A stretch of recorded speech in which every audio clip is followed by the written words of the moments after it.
Yeah. Y'all know what it is. Get to the floor, what you waiting for? 'Cause we can ride the beat straight to the top. Been waiting too long, and now it's my time to show 'em all that it's not a game. I don't care what I'm looking like, I just gotta show you that I'm not going nowhere. Feel proud it, I don't doubt it. Show me that you're showing up about it, about it.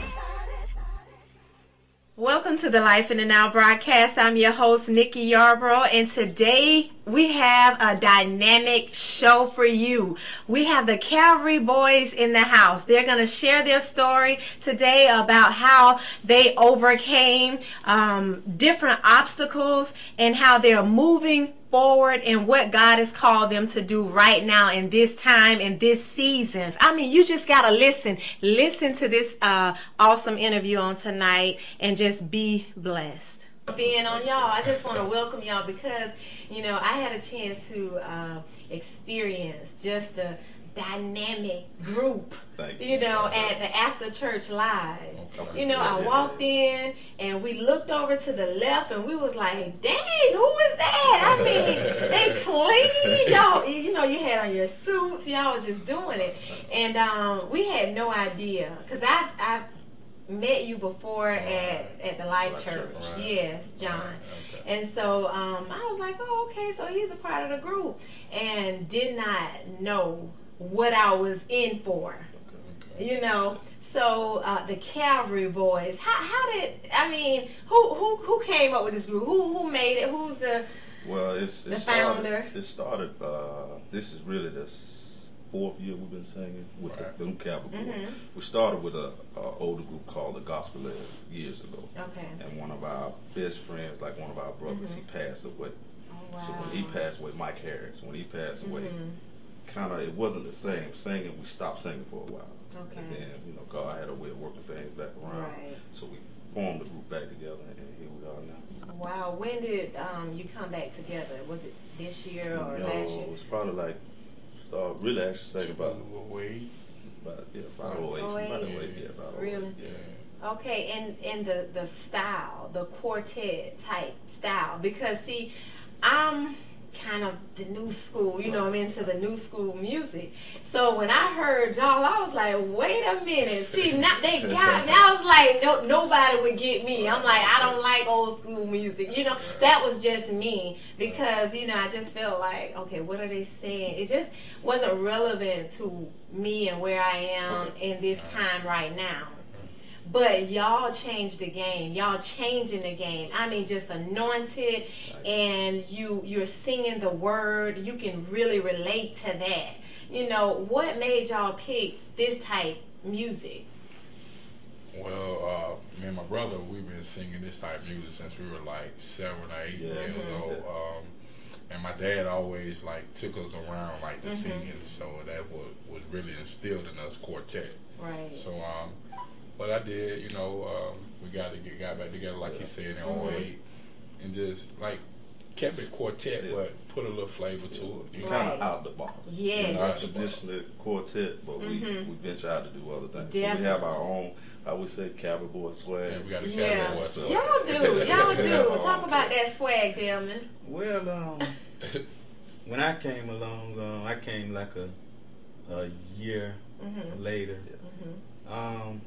Just went to a rehearsal, wasn't going to sing, and I was basically put on the spot, and they were like, let's check him out. So, I mean, from that day forth, I mean, I just been part of the swag. Hey, you just, hey, I like that. So you just blend right in, and y'all do, and I think, you know, as Christian people, we got to take it to the next level. Whatever it is that God has really instilled on the inside of you, you're anointed to sing that type of music. You know, y'all been singing since y'all was young, and you just added some flair, your own swag, and now everybody can relate to it. We all can enjoy it. I'm like, you know, y'all been on my show for the last 2 weeks. You know, you've been a part of it, and that's just how much I enjoy it. And I love when God's people step out and walk out the calling, whatever calling that is that God, the giftings and the talents that you have, that you possess, they're for God's glory. Right. You know, and you can just see it when y'all performing. It's all in there. It's all in there. I'm telling you, because I had several people tell me, like, you know, wow, where did that group come from? Because a lot of us, like, we never heard of them. You know, they just jumped out of nowhere. But it's been a process, right? Yeah, it's been a process. So God has a way of working things out.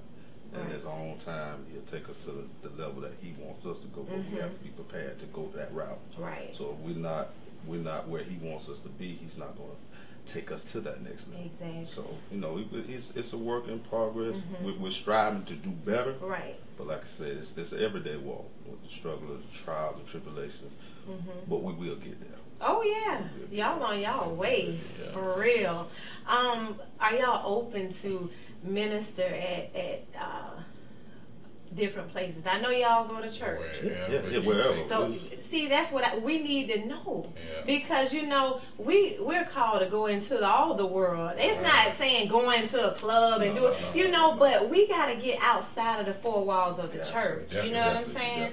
Got to. And you know, I do a lot of prison ministry, and I would love for y'all to maybe go in there and bless the people one time. You know, they would love it. They would love it. So I'll definitely keep y'all in mind. And anybody else who just want to hear some good soulful sound, need to call the Calvary Boys. I'm telling you, y'all need to call them.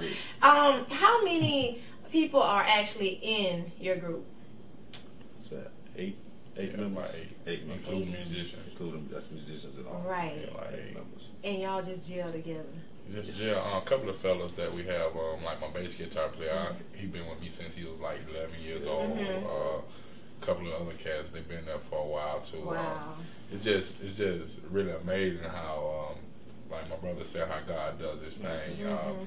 Because we really were like discouraged after my homeboy passed. We really just gave up. Not gave up on God, just gave up on the singing thing, you know. And then one day it was like, because I love to sing, my mom used to tell me, man, will you please go to sleep? I got to work in the morning, you know what I'm saying? I used to sing all night, you know what I'm saying?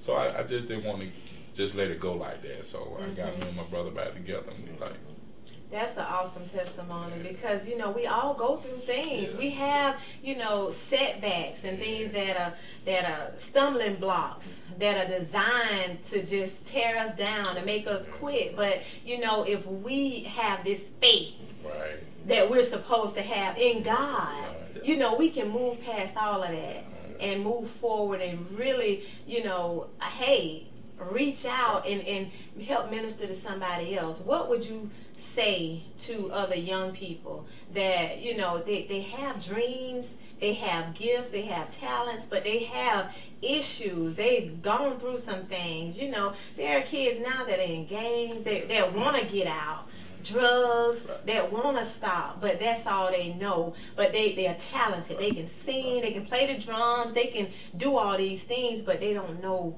how to move past all the other stuff. What would y'all tell them? Well, from our aspect of it, we still communicate with some of the guys that we used to hang out with, so they see the transition that we've made. Right. So we're still cool with them. We still hang out with them, this and that. But some of the things we used to do, we don't do no more. So some of the guys that I still communicate with, you know, I tell myself, man, it's an everyday process. It's not easy, but they said, man, I see the change. And I was like, thank you. I said, it's hard, but if I can do it, you can do it. Exactly.